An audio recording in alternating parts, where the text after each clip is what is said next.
Bien, buenos días. ¿Se puede ver?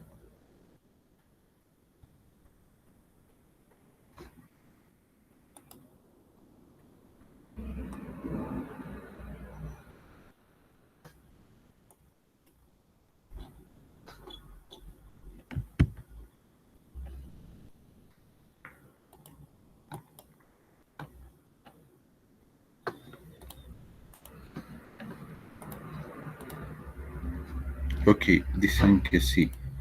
Bien, entonces, bien, ahora sí vamos a entrar a lo que es a ver los problemas sobre tensores.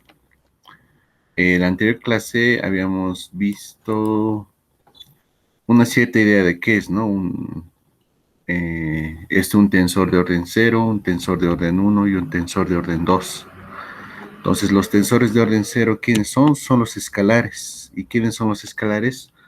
Son números, o mejor dicho, un escalar es un número que no depende del sistema de coordenadas. Independientemente del sistema de coordenadas, su valor siempre va a ser el mismo, ¿no?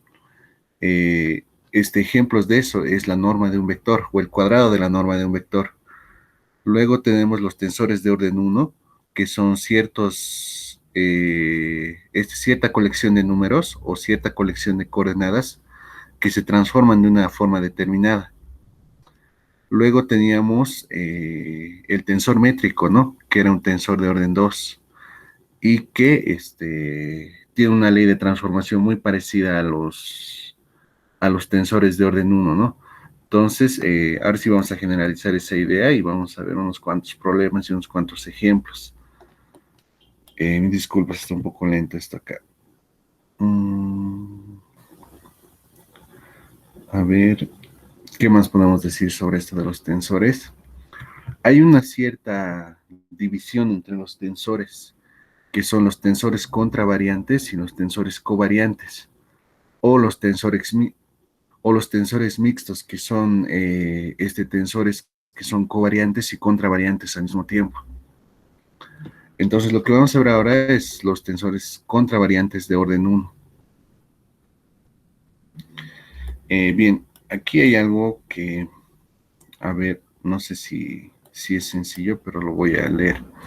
El campo vectorial B es un tensor contravariante de orden uno o tensor contravariante siempre que sus componentes Ti, aquí ven que la I es un superíndice, ¿no?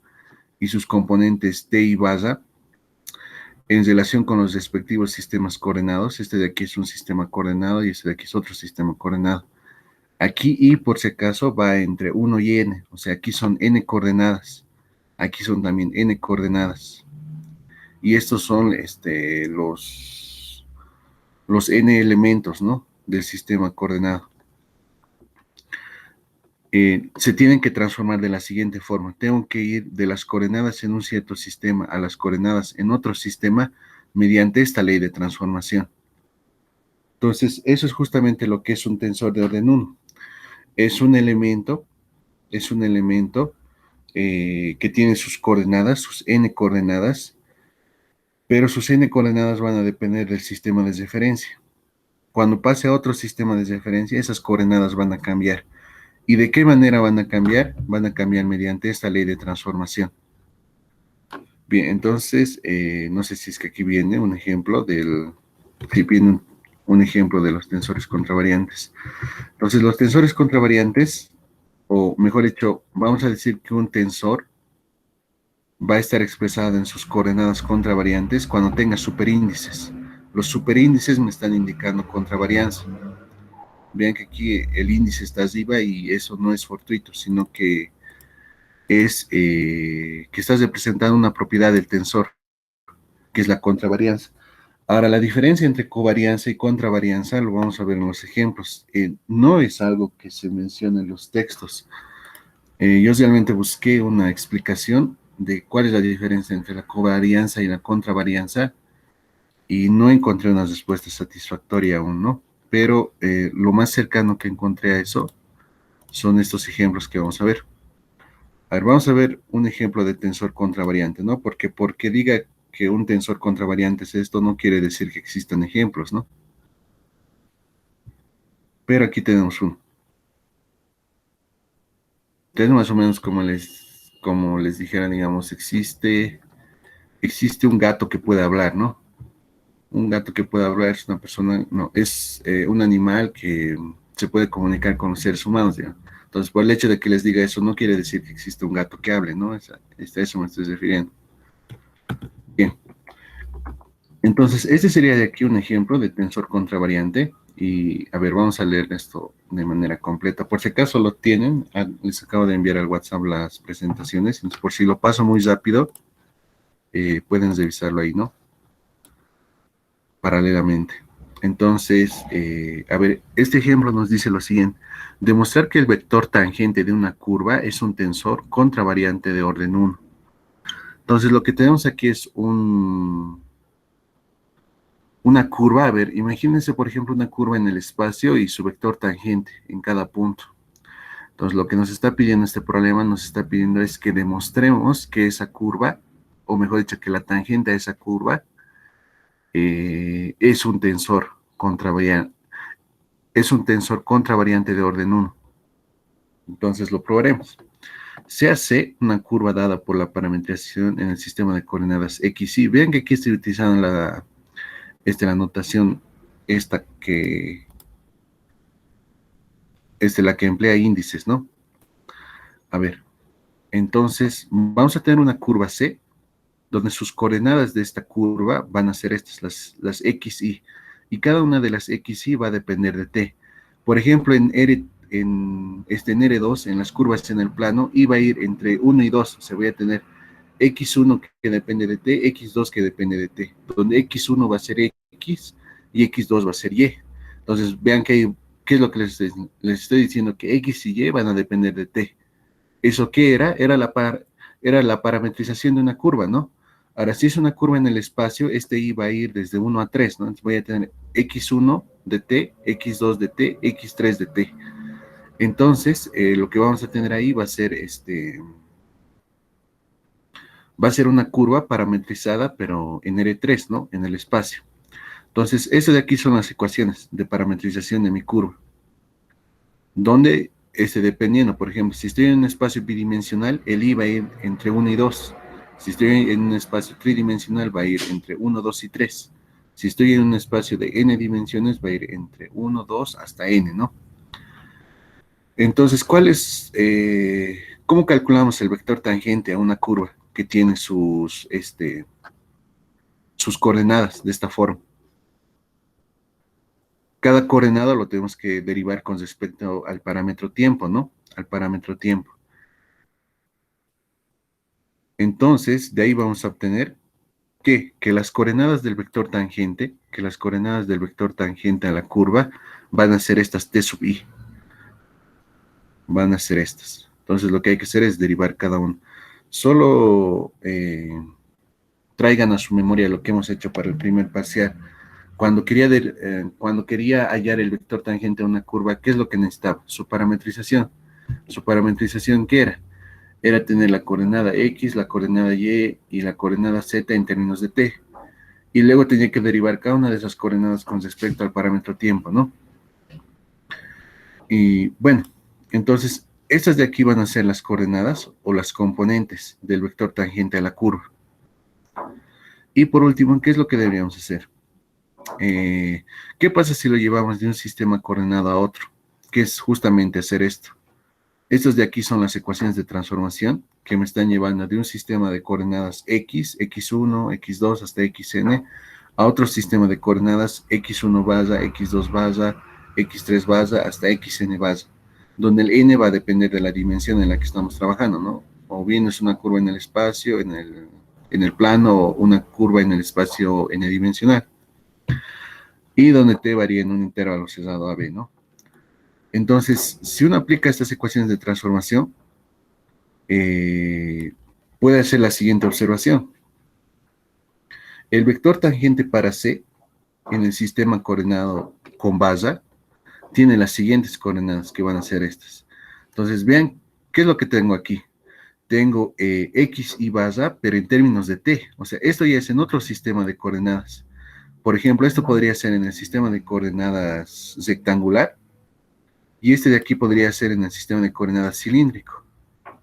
O podría ser también este el sistema de coordenadas cilíndrico y este el sistema de coordenadas rectangular cartesiano. Va a depender, digamos, cómo lo veamos, ¿no? Pero las ecuaciones no van a cambiar. Entonces, ¿qué es lo que podemos hacer? Vean que esto de aquí son las mismas ecuaciones, bueno, son ecuaciones de parametrización para la misma curva C, pero en otro sistema de coordenadas. En otras palabras, ¿qué es lo que les estoy diciendo? Tengo mi curva en algún espacio y dependiendo del sistema de coordenadas, esta va a tener una parametrización, lo cual tiene mucho sentido, que la parametrización depende del sistema de coordenadas. Entonces, ¿qué vamos a hacer? Vean que tengo esto de acá, ¿no? Esto de aquí son las coordenadas de mi vector tangente, pero en el sistema de coordenadas con base, donde el sistema de coordenadas X y el sistema de coordenadas con base están relacionados mediante estas ecuaciones de transformación. Siempre vamos a necesitar ecuaciones de transformación para ir de un sistema coordenado a otro.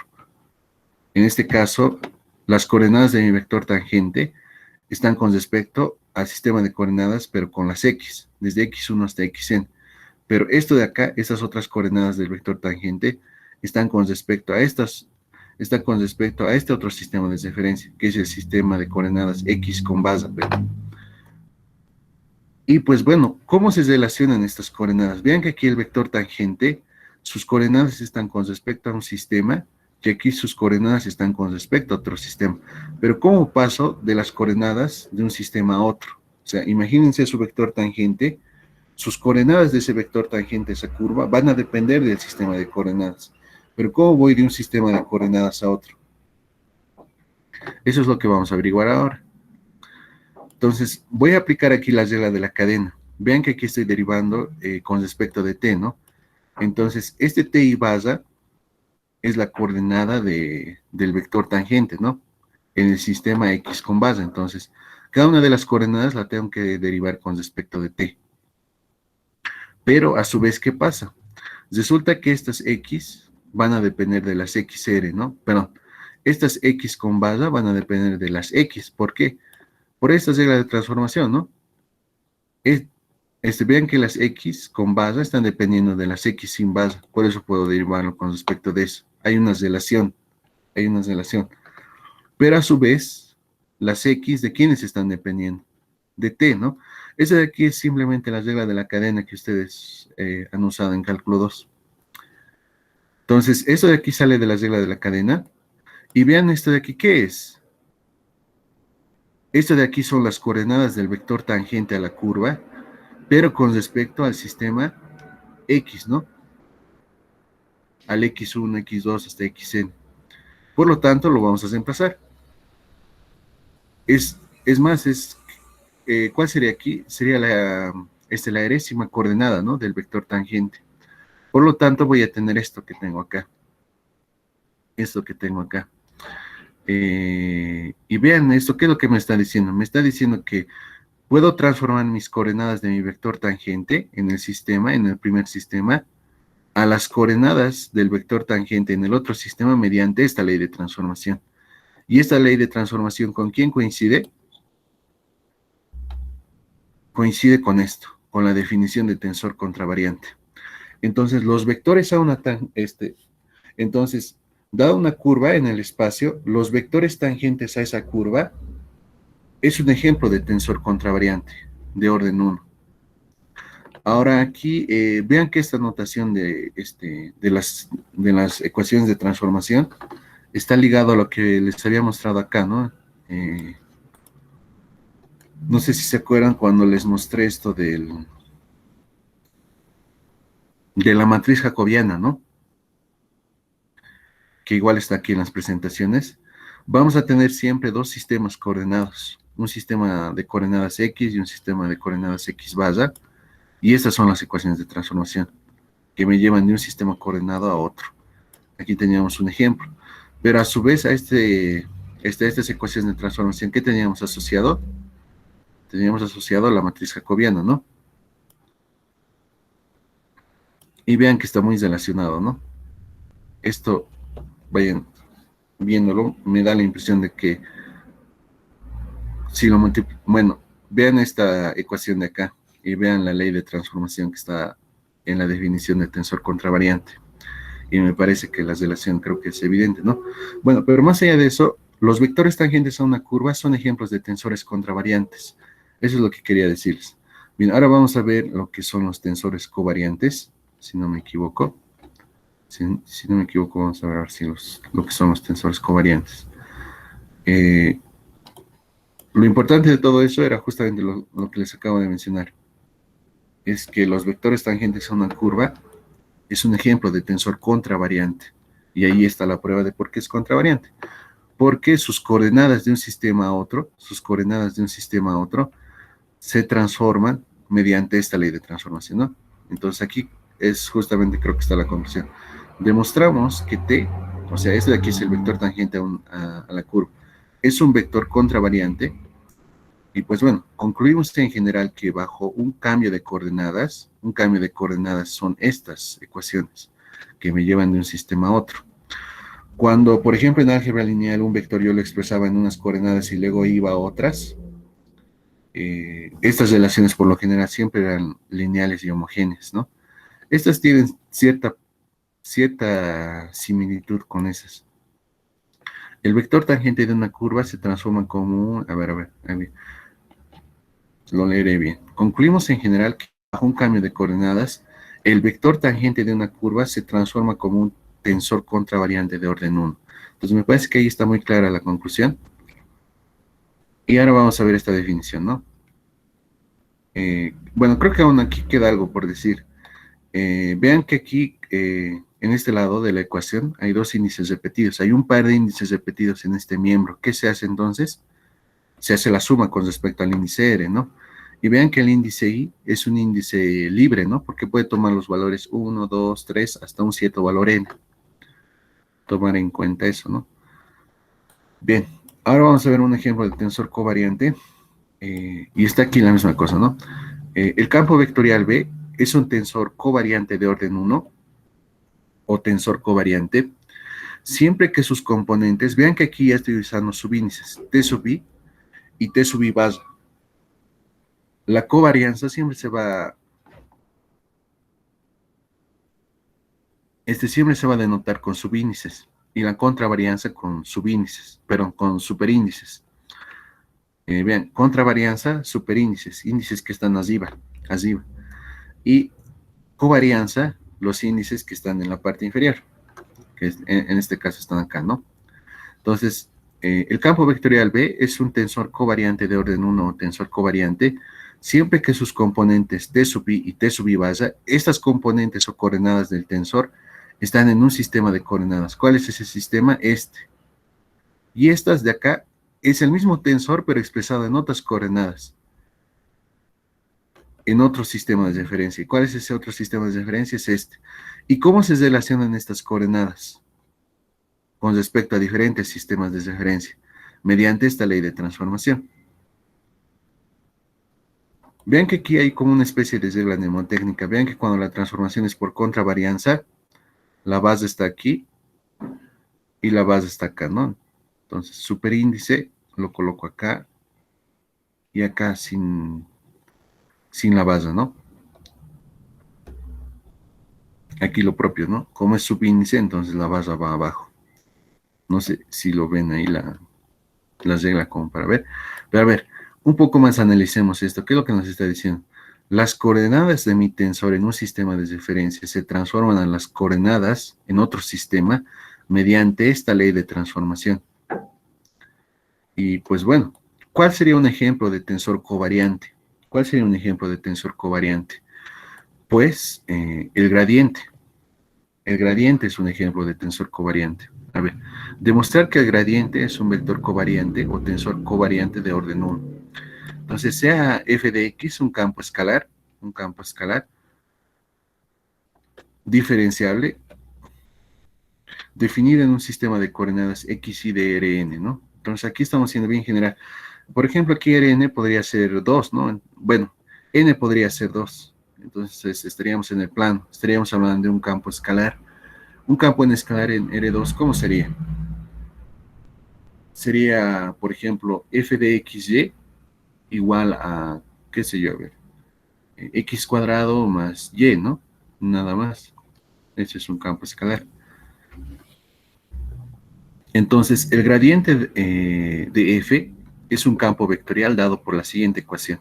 Entonces, cuando yo le saco el gradiente a una función, ¿qué es lo que tengo que hacer?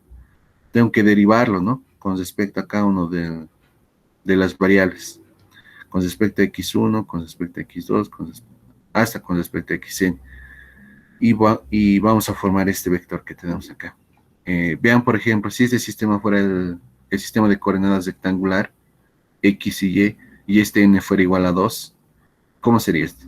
Sería la derivada parcial de f con respecto de x en la dirección y sería la derivada de f con respecto de y en la dirección j, ¿no?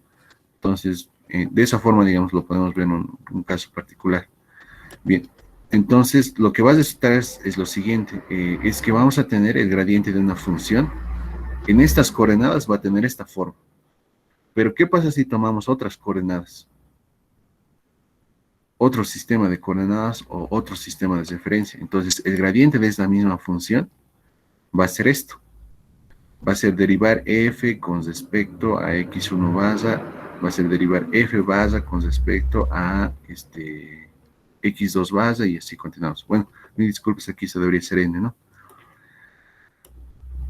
Bien, lo que hay que notar aquí es lo siguiente, es cuáles serían las coordenadas de este que tenemos aquí. ¿Cuáles serían las coordenadas de este vector? Estos escalares, ¿no? Este sería la primera coordenada, este de aquí sería la segunda coordenada, este de aquí sería la enésima coordenada, ¿no? Aquí otra vez les vuelvo a recalcar, esto debería ser n, al igual que este caso. Solo que aquí estamos sacando el gradiente al mismo campo escalar, pero en otro sistema de coordenadas. Entonces, ¿qué vamos a hacer ahora? Vamos a hacer esta observación que les decía.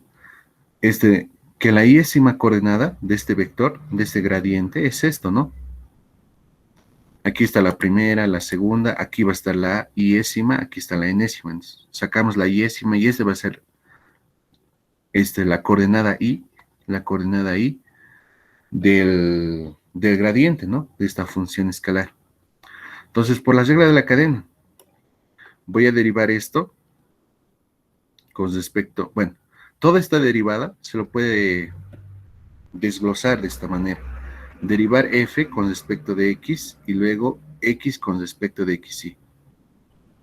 O mejor dicho, con respecto a x barra, ¿no? Entonces, esto de aquí es por la regla de la cadena y utilizando las relaciones de las ecuaciones de transformación. Entonces, ¿esto de aquí qué es? No sé si alguien me puede decir esto de aquí qué es. Lo voy a subir. ¿Alguien sabe qué es esto? Esto de acá. Viendo esto que está acá. Esta, por ejemplo, es la primera coordenada del gradiente de f, pero en las coordenadas x, y. Esta es la segunda coordenada y continuamos, ¿no? Esta es la coordenada n del gradiente de f en este sistema de coordenadas. ¿Quién sería este? Esta es la primera coordenada, segunda coordenada, enésima coordenada. No está tan difícil.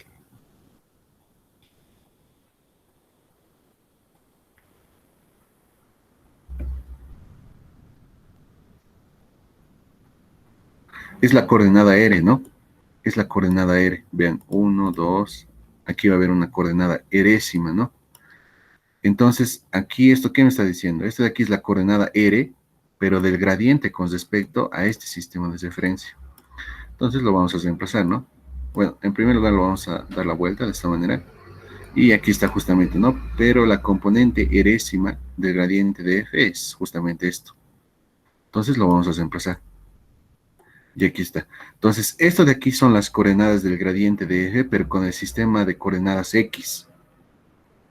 Y esto de aquí son las coordenadas del gradiente, pero en el sistema de coordenadas x con base. ¿Y cómo voy de unas coordenadas a otras? Mediante esta ley de transformación. Y esta ley de transformación justamente es la ley de transformación con las cuales definimos a los tensores covariantes. ¿Cuál era una interpretación del gradiente de una función? eran vectores normales a una superficie, ¿no? Entonces, en este caso, imagínense una superficie dada por la función escalar f, una función en su forma implícita, y le sacan el gradiente. ¿Qué van a obtener? Van a obtener la normal a esa superficie. ¿Y la normal a una superficie qué es? Es un vector. Es un vector que sus coordenadas van a depender del sistema de referencia. Si lo tomo con respecto a un sistema de referencia, sus coordenadas van a ser estas. Si lo tomo con respecto a otro sistema de referencia, van a ser estas. ¿Y cuáles van a ser las relaciones entre esas coordenadas? Esta ecuación de transformación. O sea, un tensor, ¿qué es? Es una colección de coordenadas que se transforman de una determinada manera. Y esa determinada manera es esta ecuación. Entonces, el gradiente de f, que se puede interpretar como el vector normal a una superficie, entonces, bueno, enseguida les digo más de esa parte. Entonces, el gradiente de f es un vector covariante o tensor de orden 1. Los vectores tangentes y los vectores gradiente son realmente dos tipos diferentes de vectores. En el cálculo tensorial, bueno, aquí mejor dicho debería decir, el cálculo tensorial está íntimamente o vitalmente relacionado con la distinción entre contravarianza y covarianza y emplea consistentemente índices superiores para la contravarianza. Eso es lo que les decía. Tensores contravariantes, índices superiores o superíndices, ¿no? Y para indicar, a ver, aquí me perdí. Para indicar uno e índices inferiores para indicar la covarianza.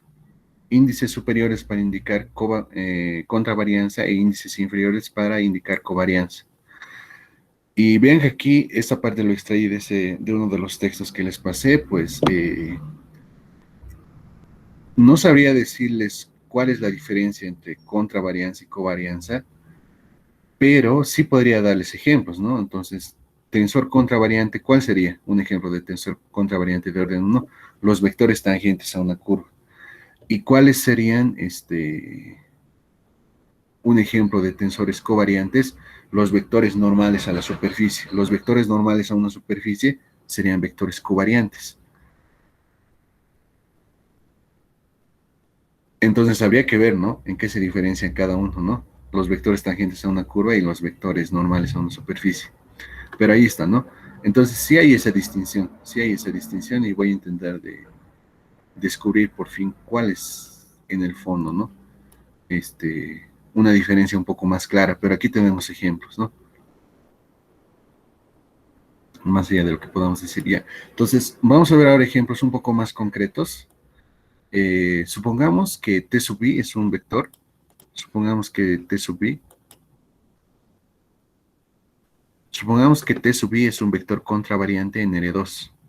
Supongamos que T sub i es un vector contravariante en aquí hay algo que aclararles. Desde ahora a un vector, lo vamos a denotar como si, bueno, como lo que es, ¿no? Como un tensor de orden 1. Entonces, un vector lo vamos a simbolizar con un elemento, con un índice. Si su índice es superior es un vector contravariante, si su índice es inferior va a ser un vector covariante. Entonces, esto de aquí me está diciendo sea un vector. O sea, esto de aquí es un vectorcito, pero me estoy interesando en qué, en las coordenadas del vector, en las coordenadas del vector. No me estoy interesando en la base, ¿ya? Lo que me interesan son las coordenadas. Supongamos que T sub i es un vector contravariante en R2, por eso tiene un índice superior, y que sus coordenadas son estas. Su primera coordenada es este, x2, y su segunda coordenada es este, x1. En el sistema de coordenadas x, y. Lo que quiero es lo siguiente, es calcular en el sistema de coordenadas x y barra bajo el sistema de coordenadas. Bueno, aquí sería bajo las ecuaciones de transformación, debería decir. Calcular calcular las coordenadas t y barra en el sistema de coordenadas bajo las ecuaciones de transformación, debería decir. Estas son las ecuaciones de transformación que me llevan de un sistema de coordenadas a otro, del sistema de coordenadas x al sistema de coordenadas x con base. Entonces, como este es un tensor contravariante, ¿cuáles son las leyes de transformación? Son estas. Si revisan la definición que les di, estas son las leyes de transformación.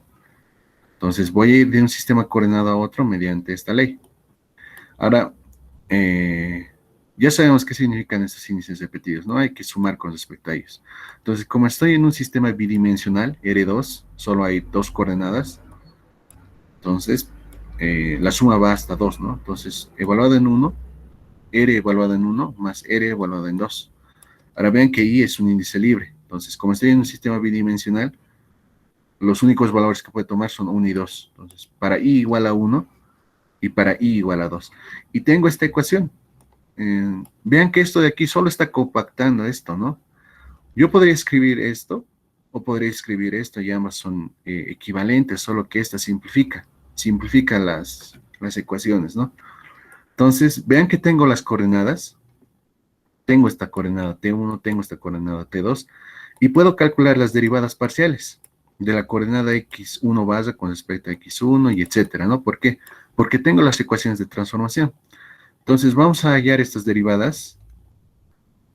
Bueno, en realidad lo que vamos a hacer es expresar esto en forma matricial, ¿no? Que es esta de acá. Esta de acá es. Y pues veamos lo siguiente. Podemos calcular todo, ¿no? Lo que tenemos es T1, T2 y tenemos esto, ¿no? Tenemos las ecuaciones de transformación y puedo hallar las derivadas parciales correspondientes que están en esta matriz. Entonces, hallando las derivadas parciales, vamos a obtener esto. Y reemplazando las coordenadas van a ser estos. Y vamos a multiplicar y vamos a obtener esto. Entonces, esta va a ser, igualando coordenada a coordenada, esa de aquí va a ser las coordenadas de ese mismo tensor, pero con respecto a otro sistema de referencia. Y aquí está otra vez la misma idea. Cuando cambia un tensor del sistema de coordenadas, estas son sus coordenadas con respecto a este sistema.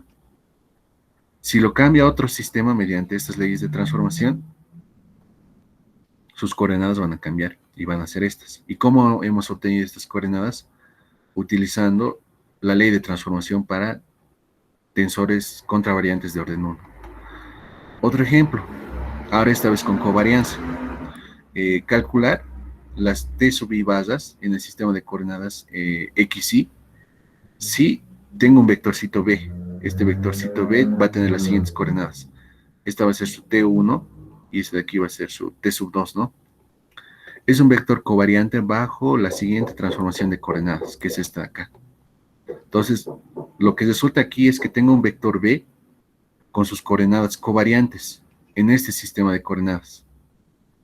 En el sistema de coordenadas X1 y X2. Y tengo que encontrarlo con respecto a este otro sistema, con respecto al X1 base y al X2 base.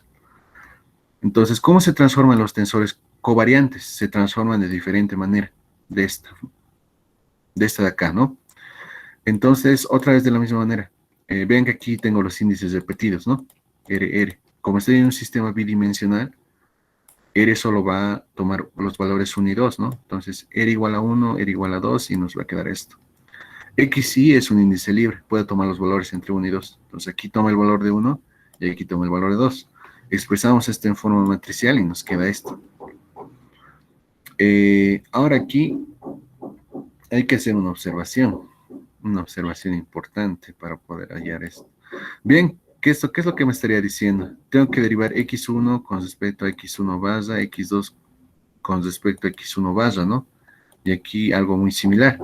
¿Qué es lo que está pasando acá? Vean que yo aquí, ¿qué es lo que tengo? Tengo X1 barra con respecto a X2 y X1, ¿no?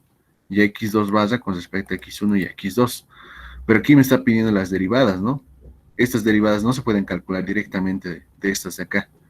Entonces, habría dos opciones, o bien despejar X1 en términos de X1 base y X2 base, y X2 en términos de X1 base y X2 base. O la otra alternativa es observar lo siguiente, que esto de acá es la transpuesta de la matriz jacobiana, pero de la transformación inversa. Pero nosotros sabemos que J inversa es igual a la matriz jacobiana de la transformación inversa. ¿Y eso qué quiere decir? Que simplemente hay que invertir esta matriz, que simplemente hay que invertir la matriz jacobiana de la transformación que nos está dando. Y lo invertimos y vamos a obtener esto. Este de aquí está muy ligado a lo que les mencionaba, a esto que vimos una clase, que me parece que lo puse muy arriba, hubiera sido bueno que lo ponga un poco más aquí. Lo que tenemos aquí son las ecuaciones de transformación, ¿no? ¿Cuáles nos está dando el problema? nos está dando, estas nos está dando el problema. A ver, a ver, a ver.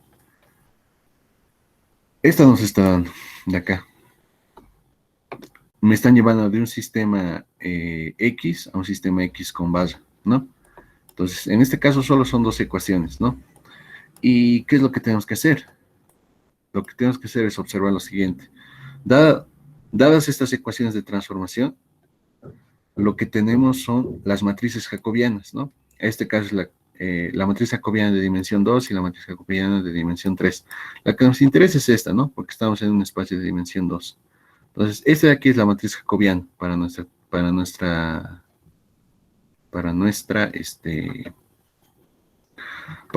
transformación T, ¿no? Para nuestras ecuaciones de transformación T. Y lo que hay que observar es que asociada a esas ecuaciones de transformación están las ecuaciones de transformación inversa, que son estas de acá. Y estas a su vez también van a tener su jacobiano, que va a ser el jacobiano con base. Aquí tenemos la matriz jacobiana para las ecuaciones de transformación inversa, pero para un espacio de dimensión 2. Y resulta que J y J base están relacionadas por esta ecuación, ¿no? Y de aquí, pues, tranquilamente va a salir esta relación. O sea, J por J base y J base por J me da la matriz identidad, por lo tanto, no existe otra posibilidad que J inversa sea igual a J base. Lo que nosotros queremos calcular es J base, ¿no? Porque esas son las ecuaciones de transformación que están acá. Estas matrices que están ahí en realidad son los jacobianos de las ecuaciones de transformación, solo que hay que verlo un poco detenidamente. Entonces, esa parte les rogaría que lo junten, o sea, no era fortuito que lo que anoté previamente esté ahí, sino que tenía un significado, ¿no? O una utilidad, mejor dicho, una utilidad. Entonces, hay dos opciones para esto. O bien calculamos la ley de transformación inversa para esto, y hallamos las derivadas correspondientes para formar nuestra matriz. O si no, observamos esto que tenemos acá, ¿no? Esta de aquí es la transpuesta, ¿no? De J base. J base está arriba, que es lo que es. Y lo que sabemos es que J inversa es igual a J base. Entonces, vean que esto de acá es J base transpuesta. Entonces, si hallo J base, pues ya va a estar todo resuelto.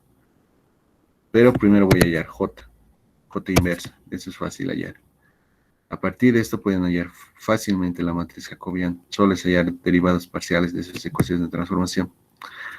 Y bueno, van a tener esta matriz, lo van a invertir, van a obtener esto. Y esto de aquí va a ser J base. Lo que hay que hacer ahora es transponerlo. Y esto de acá, hay que reemplazarlo acá, ¿no? Los reemplazamos y también vamos a reemplazar las coordenadas, ¿no? Y vamos a multiplicar. Y estas de acá van a ser las coordenadas del vector. Ah, bueno, aquí esto de aquí debería ser subíndice, no debería ser superíndice. Estas de aquí van a ser las coordenadas de mi tensor covariante, pero en este sistema de coordenadas, en el sistema con base. Entonces, vean, dependiendo del sistema de coordenadas, en este caso, cuando estábamos en el sistema con X, estas eran sus coordenadas. Si me paso al otro sistema, sus coordenadas cambian. ¿De qué manera cambian? Mediante esta ley de transformación. En este caso se ha complicado, pues, porque vean que aquí me está pidiendo x1 con respecto, bueno, la derivada parcial de x1 con respecto a x1 base, pero no tenemos eso. A partir de esto podríamos hallar eso. Pero aquí está otra forma más elegante que involucra las matrices jacobianas, ¿no? Bien, ahora vamos a ver los tensores de orden 2. Ese último problema, por favor, revísenlo un poco mejor los cálculos. Están bien hechos. Solo que, ¿cómo les puedo decir? La matriz jacobiana y la matriz, bueno, la matriz jacobiana J y la matriz jacobiana J base. Esas partes, o esas dos matrices, véanlo, sus índices, cómo se calculan y van a ver que, pues, encaja, ¿no? Lo que les acabo de mostrar. Bueno, ahora vamos a ver los tensores contravariantes de orden 2.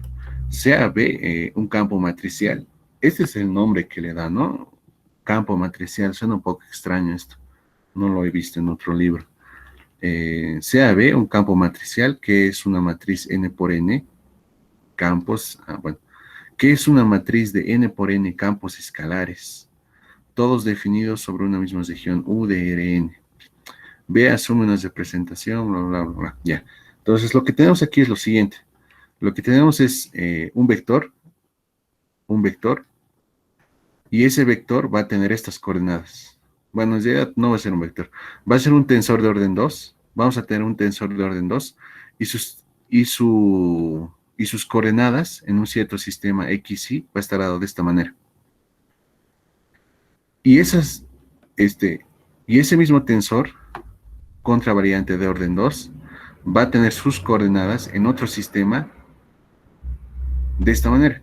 Estas van a ser las coordenadas con un sistema de referencia y estas van a ser las coordenadas con otro sistema de referencia. Ahora, cuando voy de uno al otro, ¿cómo se relacionan? Se van a relacionar de esta manera. Se van a relacionar de esta manera. Entonces, un tensor, otra vez, aquí está dicho de una manera muy complicada, a mi parecer. Un tensor es un conjunto de coordenadas, o es un elemento que está representado por un conjunto de coordenadas, y ese conjunto de coordenadas toma valores, toma unos ciertos valores con respecto a un sistema de referencia, y toma otros valores en general con respecto a otros sistemas de referencia. ¿Y cómo voy de unos valores a otros? ¿Cómo voy de un sistema a otro? Mediante esta ley de transformación. Entonces, vean que aquí, como es un tensor contravariante de orden 2, entonces tiene dos índices superiores. Recuerden, los índices superiores me están indicando contravarianza. Y, bueno, vean esto de una forma, digamos, sencilla. Sería estos dos índices se reparten aquí, I y J, y la base se va acá, ¿no? Y lo que es esta lo vamos a completar con esto, ¿no? Al otro lado tengo las coordenadas con respecto al otro sistema de referencia. X, XR y XS, ¿no? Entonces, estas son las leyes de transformación para un tensor de orden 2 contravariante, ¿no? Ahora vamos a ver tensores covariantes de orden 2. Tensores covariantes de orden 2. A ver. Aquí me parece que está un poco más en cristiano. El campo matricial B es un tensor covariante de orden 2 si sus componentes T sub I J en este sistema de referencia y sus componentes en este otro sistema de referencia, en este de acá, se relacionan mediante la siguiente ley de transformación, que es esta. Entonces, otra vez, y discúlpenme por ser tan reiterativo, un tensor es un elemento que está representado por coordenadas y que dependiendo del sistema de referencias, esas coordenadas van a variar. ¿Y cómo voy de un sistema a otro? ¿Cómo voy de unas coordenadas a otras coordenadas? Mediante esta ley de transformación. Y ahora aquí viene lo que son los tensores mixtos. Un tensor mixto, por ejemplo, en este caso de orden 2, va a ser de la siguiente manera. Va a ser un tensor que va a tener un subíndice y un superíndice. Va a ser un tensor 1 contravariante y 1 covariante. O sea, va a tener un orden, va a tener orden 1 con respecto a contravarianza y un orden 1 con respecto a covarianza. Bueno, dicho de una forma muy sencilla, tiene un índice superior y un índice inferior, donde este índice superior está indicando contravarianza y este índice inferior está representando covarianza. Y la ley de transformación es esta de acá. Aquí puedo ir de un sistema a otro mediante esta ley de transformación. Y pues bueno, aquí tenemos un ejemplo de cómo se va de un sistema a otro. Aquí lo que tenemos es un tensor contravariante de orden 2 en este sistema de referencia de R2. Sus coordenadas son estas. En T11 es 1, en T12 es 1, en T21 es menos 1 y en T22 es 2, ¿no? Y lo que hay que hacer acá es lo siguiente, ¿no? Tengo que calcular las coordenadas de este tensor. Ven acá, este tensor es contravariante de orden 2, tiene sus 4 coordenadas y lo quiero cambiar de sistema de referencia. Al cambiar de sistema de referencia, estas 4 coordenadas van a cambiar. ¿Cómo voy a cambiar de coordenadas? Mediante estas leyes de transformación que tengo acá. Entonces, lo que hay que hacer es aplicar básicamente acá las leyes de transformación. En este caso, Vean que en los anteriores dos casos que teníamos tensores de orden uno era bien sencillito desglosar, ¿no? La ley de transformación, me refiero a esto. Esta era la ley de transformación para tensores covariantes de orden uno, por ejemplo. Y lo, y lo, y lo desarrollábamos de esta manera, ¿no? Nos daba esto. O sea, esto representaba esto. Esto de acá representaba esto. Pero para tensores de orden 2 pues ya es más complicado. Desglosar esto se hace bien largo. Y darle una forma matricial amigable, pues se hace más largo todavía. Y entonces lo que se hace es la siguiente observación. Estos de aquí, estos cálculos intermedios no me interesan mucho. Esto de aquí se lo llevo para acá. Esto se hace así. Lo que hay que hacer es recordar la definición de matriz jacobiana que la tienen en la parte superior. Pero en el fondo podemos decir esto, ¿no? Que la ley de transformación es esta. O sea, si yo quiero transformar las coordenadas de mi tensor de orden 2 contravariante a otro sistema de diferencia, tengo que multiplicarlo por el jacobiano por izquierda y por la derecha tengo que multiplicarlo por el jacobiano transpuesto. Esto de aquí equivale a esto, ¿no?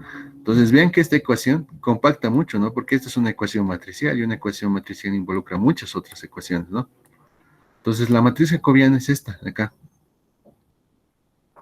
Vean que es x1 barra con respecto a x1, x1 barra con respecto a x2. Y eso lo tenemos, son las derivadas de las ecuaciones de transformación. Entonces, lo que hay que hacer es hallar esas derivadas. Por ejemplo, habrá esta de acá. Este es x2 barra con respecto a x2. Vamos a ver. x2 barra con respecto a x2. x1 solo me va a quedar, ¿no? Al hacer esa derivada. Y es justamente lo que está acá. La transpuesta va a ser esto que está acá. Ahora, el tensor T, yo lo puedo representar como una matriz. Las matrices no son tensores, por si acaso.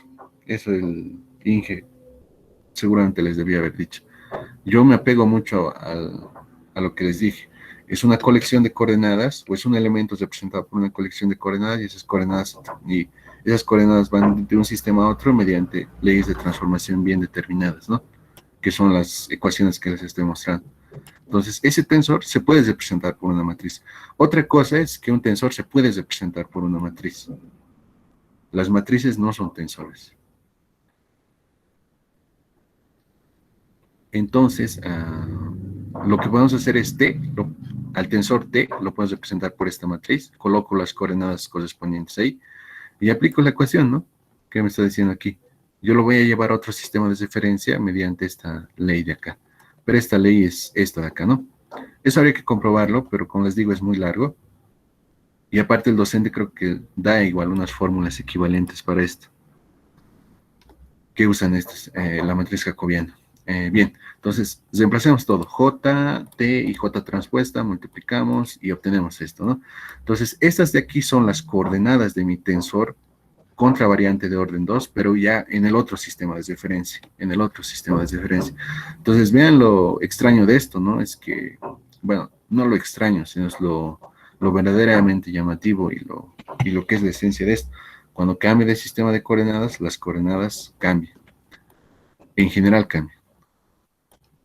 Bien, entonces hasta ahí habríamos visto estos conceptos de tensor covariante y contravariante con los ejemplos que corresponden. Entonces, ya saben, si algún día en la calle les dicen ejemplo de tensor contravariante, vectores tangentes a una curva. Ejemplo de tensor covariante, vectores normales a una superficie. Y ambos tipos de tensores en esencia son diferentes. Ahora la diferencia es algo que habría que analizar, ¿no? ¿Cuál es la diferencia, no?